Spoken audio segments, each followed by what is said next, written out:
I have some question for you. Have you experienced heart ailment or any cardiovascular disease?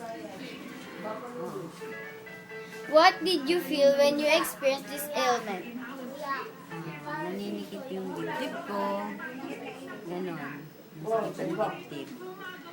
According to your doctor, what were the findings or results?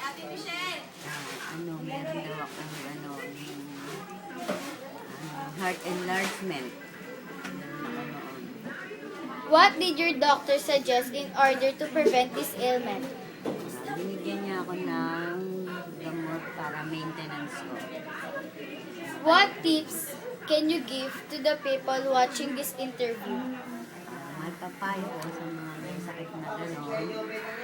Kailangan bawal ang mapagod. Kailangan pahinga ka. Bawal yung mga pagkain maalat, matataba. Thank you very much for the answer, Miss Virginia. Thank you very much.